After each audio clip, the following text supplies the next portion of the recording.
August 27 Vinayaka Chavithi పూజా విధానం. ఎన్ని నైవేద్యాలు సమర్పించాలి? ఈ నెల ఆగస్టు 27వ తేదీ బుధవారం రోజు వినాయక చవితి వచ్చింది. బుధవారం వినాయక చవితి కలిసి రావడం చాలా విశేషం. బుధవారంతో వినాయక చవితి కలిసి రావడం చాలా అరుదుగా జరుగుతూ ఉంటుంది. వినాయక చవితి రోజున ఏ సమయంలో గణపతి పూజను ప్రారంభించాలి? పూజ చేసేవారు ఏ రంగు వస్త్రాలు ధరించాలి? గణపతికి ఎన్ని నైవేద్యాలు సమర్పించాలి? ఏ పుష్పాలతో గణపతిని పూజించాలి? ఇలా ఎన్నో విషయాల గురించి ప్రతి ఒక్కరూ ముందుగానే తెలుసుకోండి. ముందుగా ఈ వీడియోకి లైక్ కొట్టి ప్రతి ఒక్కరూ కూడా జై శ్రీరామ్ అని కామెంట్ చేయండి. ఆగస్టు 27 బుధవారం రోజు వినాయక చవితి వచ్చింది. ఈ పండుగ రోజున ప్రతి ఒక్కరూ కూడా తప్పనిసరిగా ఆకుపచ్చ రంగు వస్త్రాలు ధరించాలి. వినాయక చవితి రోజు ఆకుపచ్చ రంగు వస్త్రాలు ధరిస్తే అదృష్టం, ఐశ్వర్యం కలిసొచ్చి విపరీతమైన ధనలాభం కలిసొస్తుంది. ఈ వినాయక చవితి రోజు ఒక శుభముహూర్తంలోనే మీ పూజను ప్రారంభించాలి. అప్పుడు మాత్రమే మీ పూజకు రెట్టింపు పుణ్య ఫలితం లభించి గణపతి ఆశీర్వాదం సంపూర్ణంగా కలుగుతుంది. తెల్లవారుజామునే గణపతిని పూజించాలంటే ఉదయం 5:20 నుండి 7:20 మధ్యలో గణపతి పూజను ప్రారంభించవచ్చు. ఉదయాన్నే పూజ చేయడం కుదరని వారు ఉదయం వృశ్చిక లగ్నంలో 11:30 నుంచి 11:50 మధ్యలో గణపతి పూజను ప్రారంభించవచ్చు. అయితే గణపతిని పూజించే భక్తులు మట్టి గణపతిని పూజిస్తే చాలా మంచిది. మీరు పూజించే వినాయకుడి తొండం ఎడం వైపుకు తిరిగి ఉండాలి. కాబట్టి మీరు గణపతి విగ్రహాన్ని కొనే ముందు గణపతికి ఎడం వైపున తొండం ఉండేలా చూసుకోండి. అదేవిధంగా మీరు పూజించే గణపతి నిలబడి ఉండి కాకుండా కూర్చొని ఉన్న వినాయకుడి విగ్రహాన్ని ఎంచుకోండి.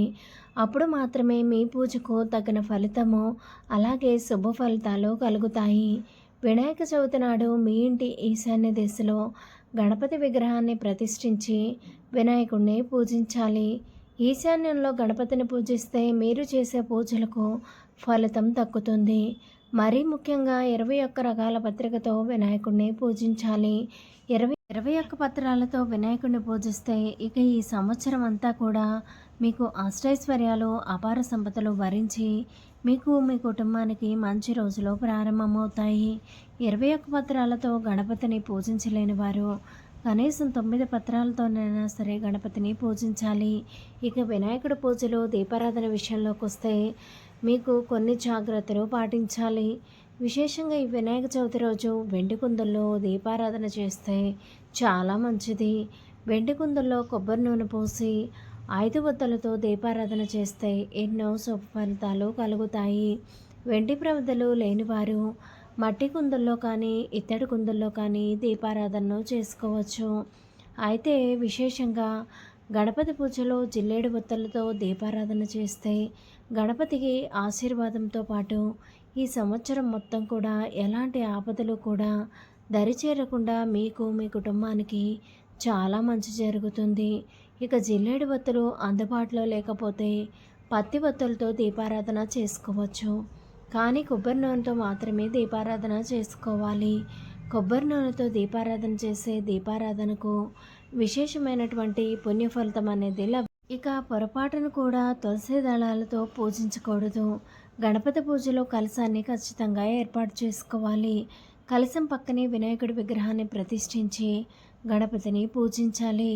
ఇక గణపతి పూజలో తప్పనిసరిగా ఎరుపు రంగు పుష్పాలను మాత్రమే ఉపయోగించాలి. ఎరుపు రంగు పూలతో కానీ, మందార పూలతో కానీ, ఎరుపు రంగు గులాబీ పూలతో కానీ గణపతిని పూజిస్తే ఆర్థికపరమైనటువంటి సమస్యలు అన్నీ కూడా తొలగిపోయి అష్టైశ్వర్యాలు సులభంగా కలుగుతాయి. ఎర్ర మందారం పూలతో గణపతిని పూజిస్తే అప్పుల బాధలన్నీ కూడా సత్వరమే తొలగిపోతాయి. అలాగే ఎర్ర గులాబీ పూలతో గణపతిని పూజిస్తే మీ భర్త ఆదాయం అనేది విపరీతంగా పెరిగిపోతుంది. ఇక గణపతికి అత్యంత ప్రీతికరమైన వాటిలో గరిక కూడా ఒకటి. కాబట్టి మీరు పూజించే గణపతి విగ్రహానికి ఒక గరికమాల వేసి గణపతిని పూజిస్తే కోరిన కోరికలు అన్నీ కూడా ఖచ్చితంగా నెరవేరుతాయి. ఇక గణపతి పూజలో తప్పనిసరిగా 21 గరిక ఆకులు పెట్టుకోవాలి. మీరు పూజించే గణపతి విగ్రహం పక్కన లక్ష్మీదేవి విగ్రహాన్ని కానీ, లక్ష్మీదేవి చిత్రపటాన్ని కానీ పెట్టుకోవాలి. ఈ వినాయక చవితి రోజు లక్ష్మీ గణపతిని పూజిస్తే గణపతి ఆశీర్వాదంతో పాటుగా లక్ష్మీ కటాక్షం కూడా సులభంగా కలుగుతుంది. అయితే మన శాస్త్రాల ప్రకారం గణపతి పూజలో తప్పనిసరిగా 12 రకాల నైవేద్యాలు గణపతికి సమర్పించాలి. లేదా 5 రకాల నైవేద్యాలు కానీ 3 రకాల నైవేద్యాలు కానీ గణపతికి నివేదించవచ్చు. ముఖ్యంగా వినాయకుడికి పెట్టే నైవేద్యంలో ఉండ్రాళ్ళు, లడ్లు, అలాగే పాయసం ఉండేలా చూసుకోవాలి. అలాగే యాపిల్ పండ్లు, దానిమ్మ పండ్లు, అలాగే ద్రాక్ష పండ్లను నివేదించాలి. తద్వారా మీ ఇంటిపై గణపతి ఆశీర్వాదం అనేది సులభంగా కలుగుతుంది. అయితే వినాయక చవితి రోజున పొరపాటును కూడా చంద్రుణ్ణి చూడకూడదు. ఈ రోజున చంద్రుణ్ణి చూస్తే ఈ సంవత్సరం మొత్తం కూడా పనుల్లో ఆటంకాలు కలుగుతూ ఉంటాయి. కాబట్టి ఈ వినాయక చవితి రోజు పొరపాటును కూడా చంద్రుణ్ణి చూడకండి. అయితే ఒకవేళ పొరపాటున మీరు చంద్రుణ్ణి చూస్తే గణపతి పూజలో అక్షింతలు పెట్టుకొని ఇంట్లో పూజ పూర్తయిన తర్వాత మీ ఇంట్లో ఉన్న కుటుంబం అంతా కూడా తలపైన ఆ అక్షింతలు వేసుకొని గణపతికి నమస్కారం చేసుకోవాలి. ఈ విధంగా తలపైన అక్షింతలు వేసుకుంటే చంద్రుణ్ణి చూసినా సరే ఎలాంటి దోషం కూడా కలగకుండా ఉంటుంది. ఇక గణపతిని పూజించే సమయంలో ఓం గం గణపతయే నమః అనే మంత్రాన్ని చదువుతూ గణపతిని పూజించాలి. ఇక ఇంట్లో పూజ పూర్తయిన తర్వాత చివరగా గణపతికి మంగళహారతిని సమర్పించి వ్రతకథను చదివి మీ పూజను ముగించుకోవాలి. పురాణాల ప్రకారం పార్వతీదేవి శనగపిండి అలాగే పసుపుతో వినాయకుడిని సృష్టించి ప్రాణం పోసింది.